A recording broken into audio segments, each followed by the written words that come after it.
The meaning of this story and the meaning of this mantra are exactly the same, but we will see.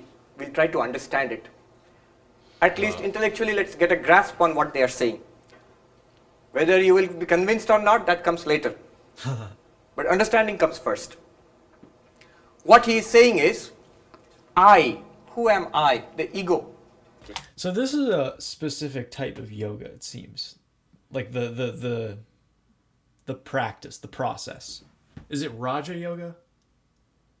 I forget which one it is. Yeah. I don't know. I have a feeling that's what it is, but people will list them all the time. Yeah, that's so cool. Yeah, just those words when you guys list them out and like give definitions helps a lot. It's just slowly, you know, we're not getting it right when we read it one time, but we're just slowly putting together. Yeah. There's some commenters that will put it very simply, and it's like I'll hear the same thing 100 times, and then one time a commenter will say something like the different forms of yoga very simply, and it's like just clicks. And so yeah, I really, really appreciate that.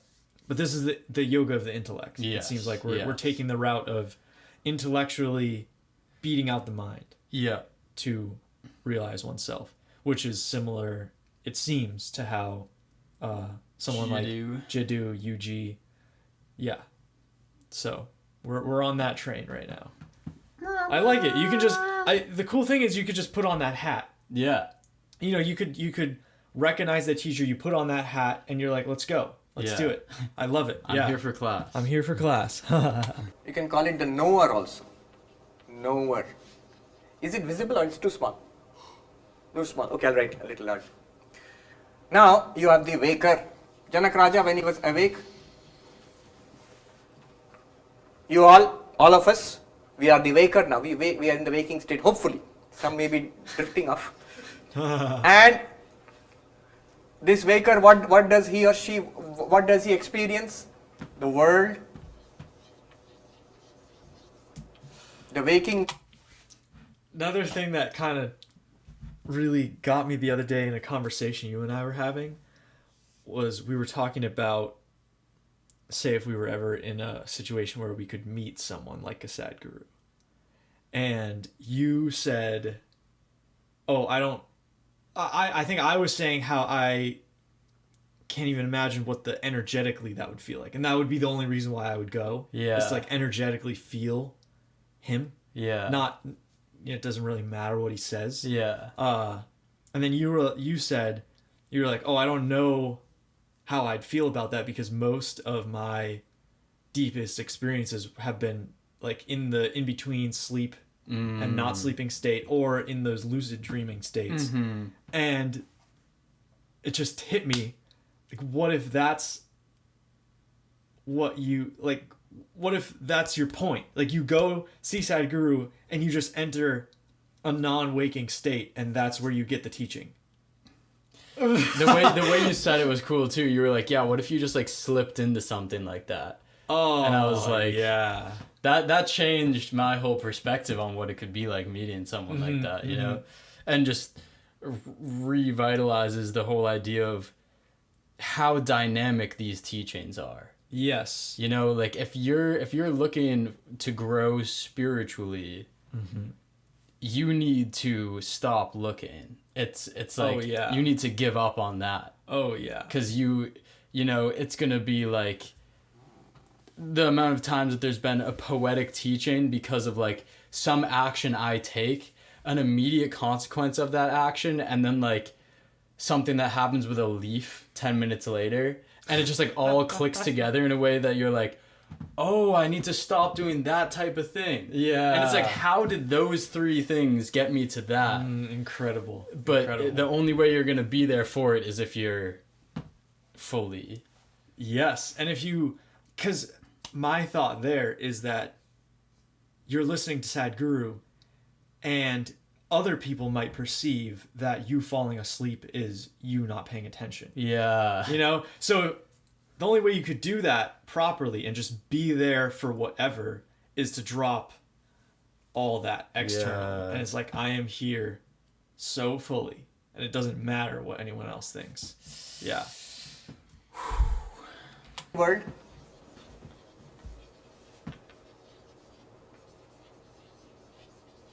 I'm just giving this name. The Sanskrit name would be Jagrat Prapancha.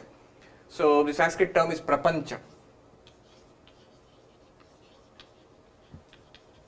In Hindi also we say Prapanch, ye sab Prapanch hai.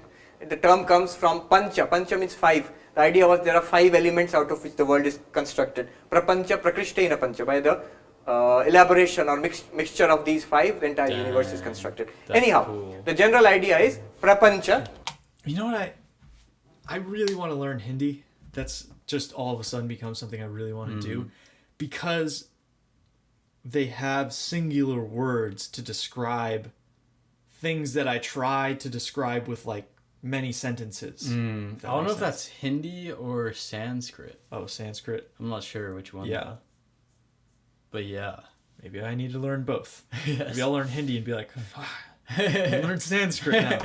But Just keep pulling. it just seems like a very helpful thing to know. Yes, for sure. So the waker sees this waking world. And when Janak Raja was dreaming, or when we dream, he was the dreamer. And he sees a dream world.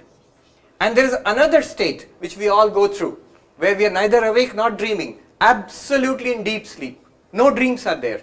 Even modern science accepts it. Neuroscience also says that Here we dreamless sleep. One is REM sleep, you could talk about rapid eye movement sleep, other one is dreamless sleep. So this dreamless sleep, we can call it the sleeper, not the railway sleeper. There's a sleeper, the one who is in deep sleep. And we cannot say a sleep world. We can say a sleep world would be sleep blankness. What do we experience in deep sleep? Nothing, just blankness. Even I am sleeping, that kind of a thought also is there. No thought at all. So we can. Something that'll get you. Ramana Maharshi says that he is awake in all 3 states. Aware. Try that one on for size. Call it a sleep blankness. Blankness. Sleep emptiness. What this Upanishad tells you is that you are not the waker, you are not the dreamer, you are not the sleeper. What you are, the real you, is a fourth. Ooh. Is the fourth state, which is called Turiyam or Turiya. Now don't be scared about this term. Turiya simply means number 4. That's all. Turiya. That is so funny, because right when he wrote it down, I was like, am I going to have a big reaction when I see this word? Yeah. I don't know why I thought that. It's so funny. It was like he was talking right to me right there. Yeah. Don't be afraid. That's Just hilarious. number He's like, 4. Mitch, shut Chill. up that mind of yours. Means 4. Chaturtham. The mantra here does not use the word Turiyam. That word was introduced later by Gaudapada Acharya in his commentaries. But the word mantra uses the word, if you will notice, Chaturtham, 4th. And Wow. Turiya. This is all that the mantra is trying to tell you. All that Ashtavakra Muni was trying to tell Janak Raja. That what you saw, the defeated Janak Raja, in the world where he was defeated, he was expelled from his kingdom, he was suffering in the neighborhood kingdom, and lying on the ground, and all the circumstances of that world, the dream world, and he who was dreaming there, both are not real. But there is a fourth one who was watching that. Right now, you are the waker, I am the waker. This is not our real nature, but there is a fourth one who is watching this waker and the waking state, illumining both. And similarly in dream state. That just brought me to a trippy place. Yeah. Of course it would, but it brought me to The Matrix. I don't know how many of you have seen that movie, but it's all about this kind of stuff. Mm-hmm. But instead of dreams, it's a computer program. But it made me think about, so if you have this fourth state, that's like the thing witnessing all of this. It made me think how we all individually have the fourth state. Like, I don't witness what Mitch witnesses. You know, which is just fascinating, first of all. But then it made me think there's probably a step back that you can go to where you become the full number 4. And then you see the stuff like Maharaji telling you exactly where you were yesterday and what you were thinking about. Like, Yes. almost like you become fluid witness. I am not ready to like share the specifics of it yet. Yeah. But there was like a thing that came to me the other day that it was like I understood, maybe just conceptually, the things that someone like Maharaji could do. Damn. Yeah. And anything I get like that, you feel like it's literally just a gift that was given. Like the first time you lucid dreamed, it's like this is the stuff I'm talking about. It's like you were just handed it. And it just creates this overwhelming gratitude for me. Because who am I to receive this gift? Who am I? I didn't do anything to get the gift. It's just like cosmic grace that just gave me this gift. Grace is the word. I'm just the receiver, and I just sit here and I just get things, and it makes my life so much better. And then it's like you see the amount of gratitude and how people are always referring to their guru as a living embodiment of grace. Yes. And it's like, yeah, then yeah.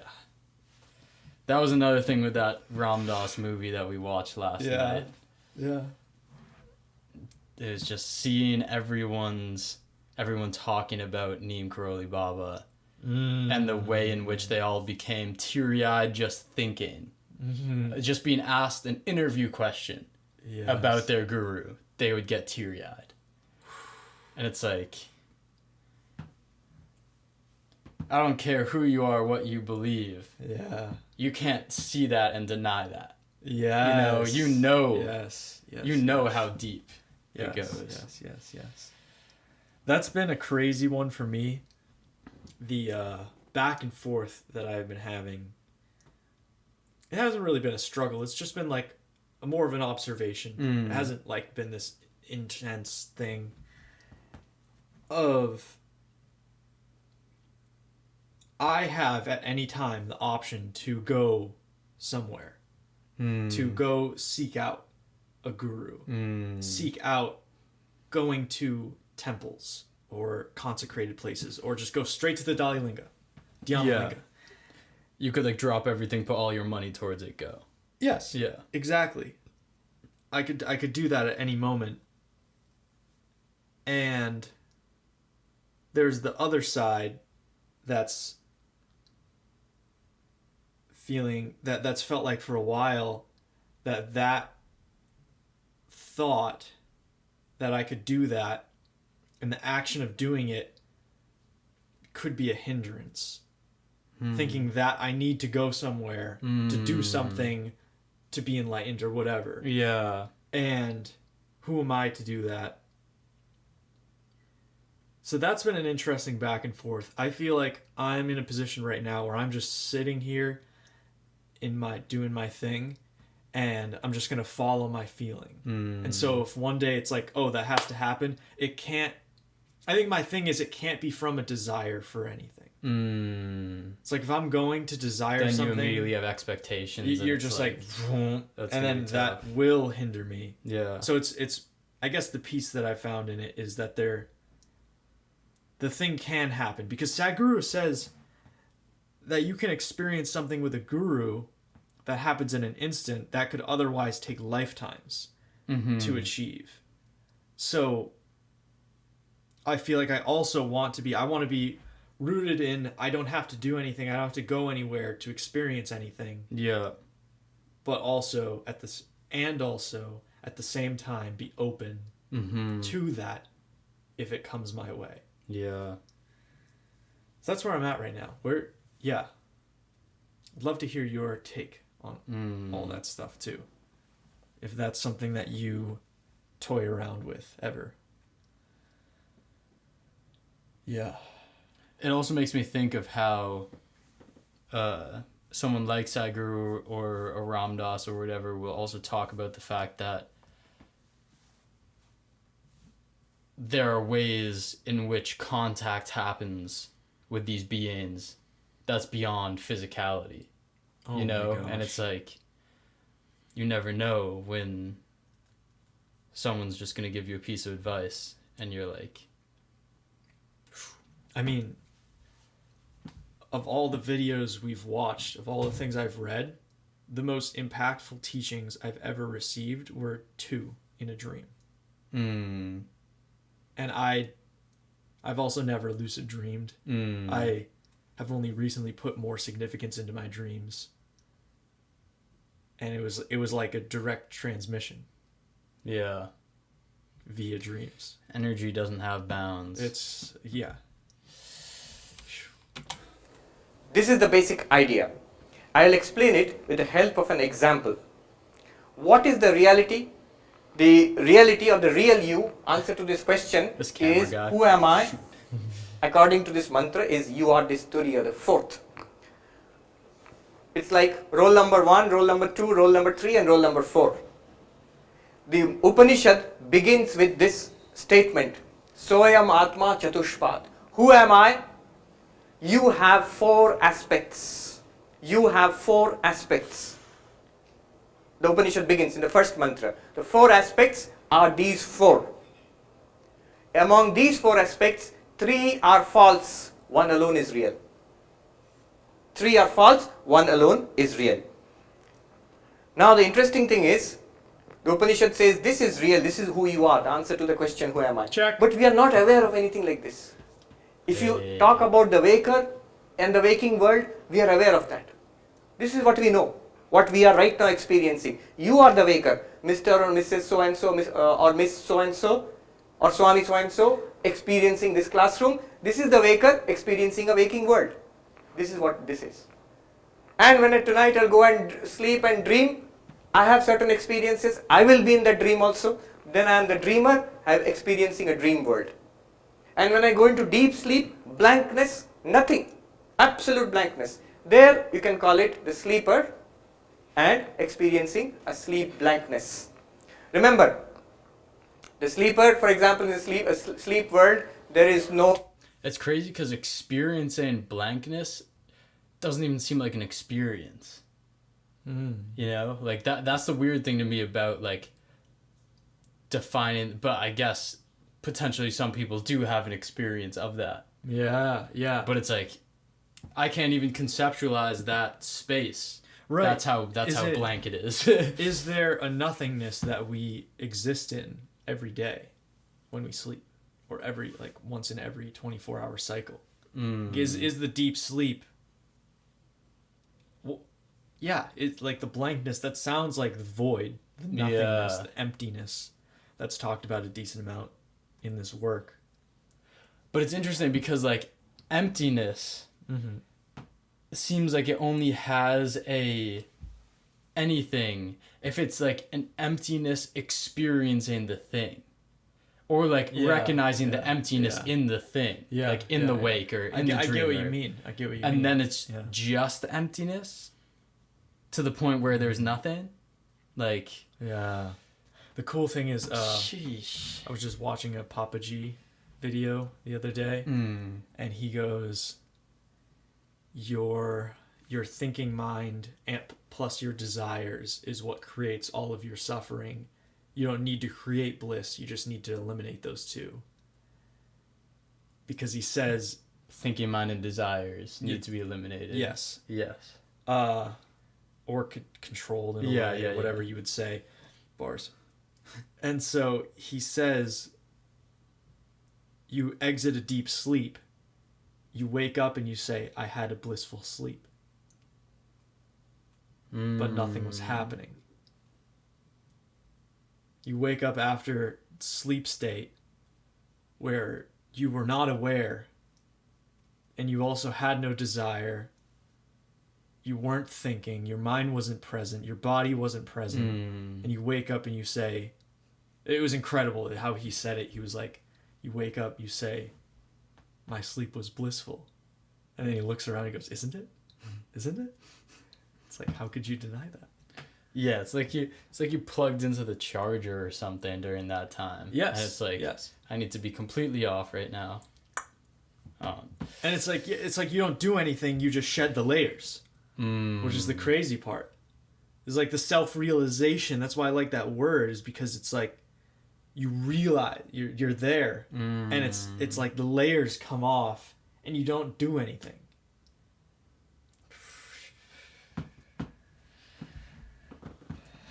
I'm just tripping out thinking of Ramana experience being aware during that state. Oh yeah. Like, because if something like that is true, then this whole game opens up differently, you know? Well, that's how the miracles happen. Like things like that. It's like the game is wide open for them. Yeah. It's because it's busted the door open. Busted the door open. Anything's possible. No external world, no physical body, no mind, nothing, just blankness. That is from a subjective point of view. Be careful, this is your own experience. This is not an objective experience. For example, I remember once one Swami was talking about it, and he's saying in the deep sleep, which is called the Sushupti, in deep sleep, there is no experience of the world, there is no body, no mind, only a blankness. Then somebody in the audience asked, what do you mean there is no body and mind? In the mosquito net, under that we can see the fellow is sleeping. 80 or 90 kilos, nicely snoring. How come there is no body, you are saying? From objectively from your point of view, but you look at it from the person's point of view, who is asking this question, who am I? From his own experience, your own experience, in the deep sleep, daily we experience this. That no experience of world, no experience of body, no experience of mind also. Even the thought, I am sleeping, that's not there. If you say, I am sleeping, then you're not sleeping. Woo! It's not deep sleep. Nice. So that state we all experience. And apart from it, they talk about a Turiya, or Turiyam, whichever. The fourth. How ought we to understand this? These three we can understand, but this one is not very clear. What is this one? Let's look at it this way. Suppose we have an ornament made, say, a bracelet or a bangle and necklace and a ring. Somebody tells you, these are all golden ornaments. Somebody tells you, these are just names and forms. The reality is the gold. The reality is the gold.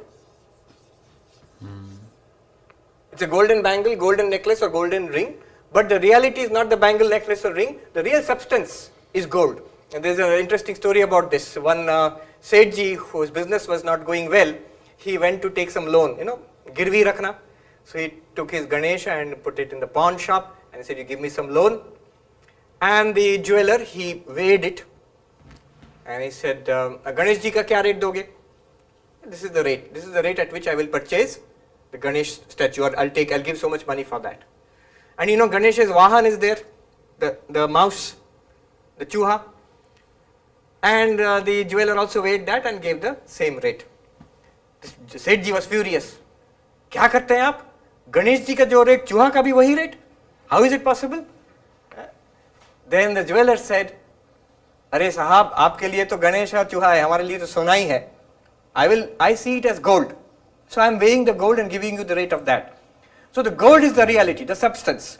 Now if somebody tells you, a person who does not understand what gold is, tells that person that it's not a bangle, necklace and ring are just the names and the forms and the functions, Bangle is something you put here, and it's called a bangle. Necklace is something you put here, it's called a necklace. Ring is something you put in your fingers, it's called a ring. But the substance, the reality of all of them is gold only. Now, suppose a person does not understand what gold is. His idea will be that there is some reality called gold apart from all of this. If he throws away all of this and starts searching for gold, will he find it? No. He will not find it. There is no gold apart from these. But if he thinks this is gold, what will happen? The moment somebody comes and melts the bangle down and makes a necklace out of it, he thinks the bangle itself is the gold. When that goes away and is melted down, what will he think? Gold is gone. Gold is gone. He does not understand the new form which has come, necklace, is the same gold. It's the same gold in another new form with a new name and a new function. When that necklace is also melted and put into a ring, it is the same gold with a new name, with a new form and a new function. But the physical reality is the same. Similarly, the idea here is the waker and the dreamer and the sleeper. The reality is that you are the witness of all three states, and you are in and through these states.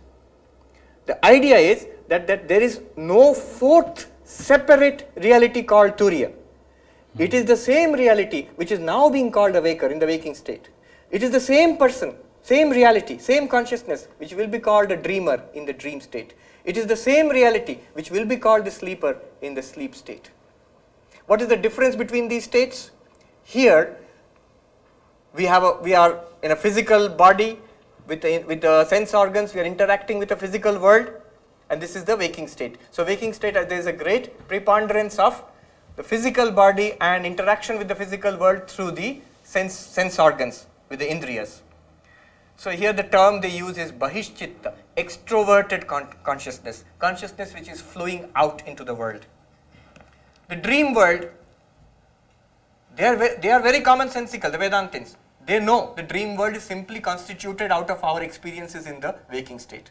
So when I go to sleep, whatever I have experienced in the waking state throughout my life, those elements are taken together, made into a khichdi, and comes out as a dream. So there is a dream world which is constructed out of the mind. The physical body is not active there. It's only when we wake up we realize the physical body was sleeping. But I went to Delhi and I did so many things there and came back, and when I woke up I was in IIT Kanpur. But physically I did not go to Delhi. That body was lying there under the mosquito net in the hostel house, wherever. So the dream world is entirely made of the mind. So there they say that the term they use is antah pragyam, where consciousness is directed inwards, working only in the mind, not externally in the world. And the sleeper, deep sleep, no experience is there except that blankness. When we wake up, we say that I did not know anything. I slept like a log of wood. No external consciousness, no dreaming also, very peaceful sleep I had. That's what we say when we wake up from deep sleep. So the deep sleep is a state of absolute blankness. And the term they use in Vedanta is pragyana ghana. All these terms will come. Pragyana ghana means a mass of consciousness. Mass in the sense, there is nothing for consciousness to illumine. There is nothing for consciousness to illumine. It just remains in blankness. All the external world, the dreams, everything is pushed into a mass which is not expressed, which is not experienced there. In a potential state it is there. Why do you say it's in a potential state? Because the next moment when you wake up, everything is back again. Here is the IIT campus and your responsibilities are the same body and the same people all around. So everything is back again into your life. So it's in a sort of potential state, in a dream state. So all of these, according to the Mandukya Upanishad, they are not the reality. The reality is the consciousness in all of them. What? Taking a breather? Yeah. Let's get a little stretch in. It's I like that description of waking world, external, dreaming world, internal, sleeping world, potential. That's crazy. Compressed. I had this thought the other day that was, what is pure awareness? And I got to the point of being like, well, pure awareness would be nothing because there would be nothing to be aware of. That's also something I just listened to Ram Dass say. Same thing. He said, to realize yourself, you have to give up knowing that you know. You're just the knower who doesn't even know that they know. Oh, And I think emptiness is a great There's a great word for it. Yes. Eckhart Just says like spaciousness. Spaciousness is cleanly. Yeah. Yeah. It's so funny. I first heard the idea of emptiness reading Nagarjuna, who was a Buddhist philosopher, in my Eastern philosophy class over a year ago.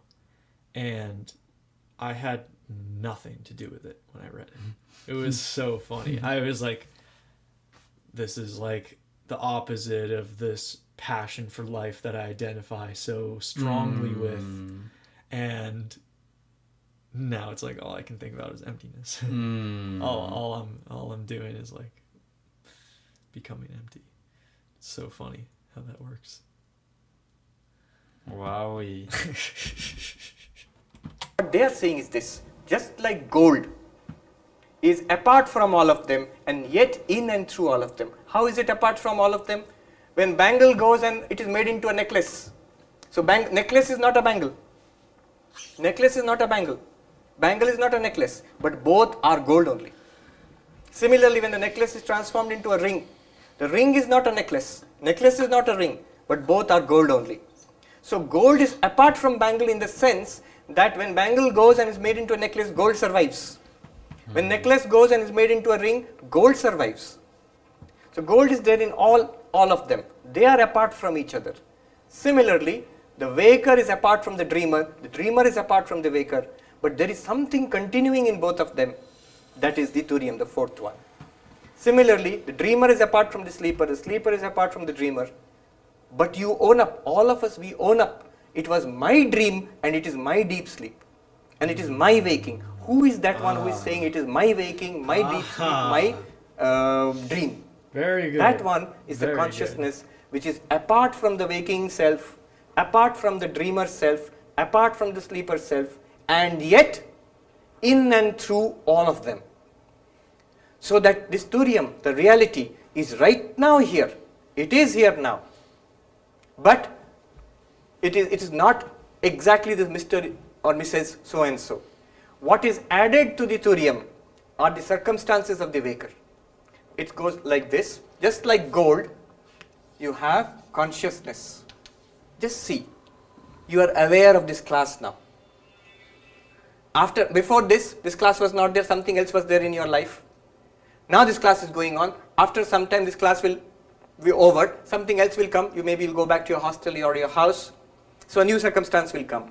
In all cases, what happened before, what is happening now, what will happen later, you are the consciousness watching all of them. The circumstances are coming and going.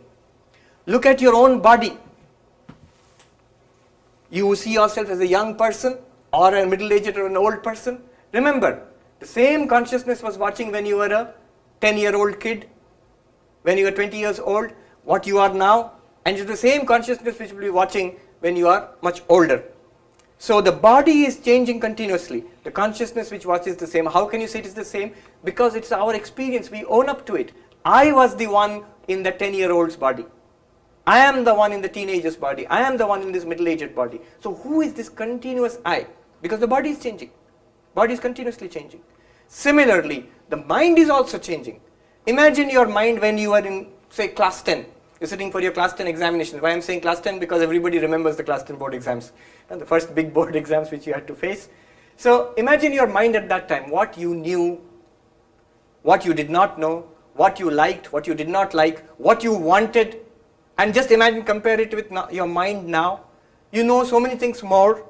Your likes and dislikes have changed. What you want in life has changed. So the mind is also continuously changing. But there is the same consciousness which was watching the mind of that class 10 student is also right here watching the mind of this IIT student now. So mind is a series of changes. Consciousness is not changing. Similarly, every day when we go from waking to dream to deep sleep, when we go from waking to dream to deep sleep, the consciousness is the same. See, the world has changed. The waking world disappears and the dream world comes. A dream body comes. Remember, The body which you have in the dream is different from the body of the waking world. Why? Because the waking world body is lying on the bed. But in the dream body you are doing so many things. It's a false body, no doubt. But your experience is that you have a body there in that world. So, consciousness is apart from the waking world and the waking body. Consciousness is apart from the dream world and the dream body. And consciousness is apart from the deep sleep blankness. It is in and through all of them. The states are coming and going, and the ego associated with each state is coming and going, but the consciousness is illumining all of them. The correct way to show this diagram would be, the fourth one is not here, but the fourth one is here, Turiyam or Turiya. It illumines the waker, illumines the dreamer, illumines the sleeper, and this is the only reality, and this is the answer to who am I. The question is, what are you or what am I apart from this waking state, apart from the dream state, apart from deep sleep, apart from the... Are you ready?